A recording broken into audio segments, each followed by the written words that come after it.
टीकमगढ़ के जतारा नगर में सिंचाई विभाग की कंगाल नहर किसानों के लिए अब मुसीबत बन गई। नगर प्रशासन नहर में गंदा नाला जोड़ने से खेतों में पॉलीथीन और कचरे के ढेर जमा हो रहे हैं। किसानों को हर साल अतिरिक्त खर्च करना पड़ रहा है। साथ ही भूमि की उर्वरक शक्ति भी इससे घट रही है और फसल की उपज भी प्रभावित हो रही है।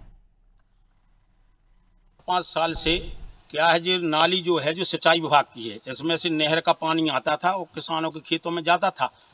अब क्या है, 4-5 साल पहले क्रॉस नाली इसमें कर दी है नगर पालिका की, जिससे पूरे गांव का नाला इसमें पॉलीथीन वगैरह जो आती हैं वो इसी में आती हैं और खेतों में जाती हैं, जिससे हमारे खेतों को नुकसान हो रहा है, फसल को नुकसान हो रहा है।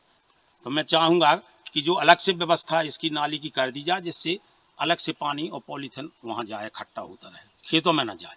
यदि ऐसा नहीं किया गया, नगर प्रशासन ने नहीं ध्यान दिया, तो अगला कदम क्या होगा आपका? मैं फिर से पुनः जागरण अभियान चला के किसानों को लेके और पुनः अपनी बात ऊंचे स्तर पर रखूंगा। मैंने कई बार विषय पर चर्चा की है कि जो सिंचाई विभाग की नाली किसानों के लिए बनी थी, उसमें नगर परिषद का पूरे गंदा नाले का कीड़ा करकट मट्टी वगैरह पॉलीथीन जैसी चीज़ें, हानिकारक चीज़ें हैं जो किसानों को प्रभावित करती हैं और ज़मीन धीरे धीरे बंजर होती चली जा रही है, जो कि किसान लगा हुआ उस ज़मीन से आने वाले समय में वो ज़मीन बहुत नुकसानदायक होगी। बच्चे भी, जो भी आने वाली पीढ़ी होगी, उनके सही में हानिकारक की व्यवस्थाएं हो सकती हैं। मैं चाहता हूं कि इस पन्ने को इस खेतों में ना जाकर नगर प्रशासन की तरफ से अलग से नाली बनाई जाए। जो प्रशासन की ज़मीन पड़ी हुई है नालियों के लिए, उस साइड उन्होंने नाली नहीं बनाई है अभी तक। वहाँ से डिवाइडर थी, उसको कनेक्ट करके एक साइड उस साइड नाली हो जाएगी, एक जे बनी रहेगी।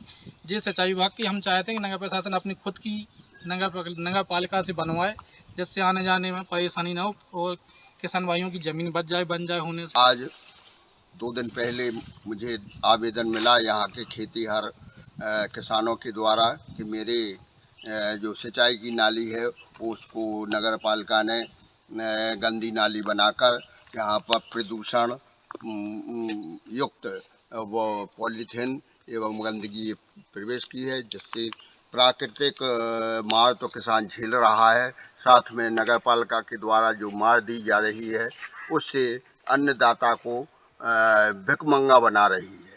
खेत का उत्पादन जो पिछली साल हुआ करते थे, उससे गत वर्षों में उत्पादन ना के बराबर हो रहा।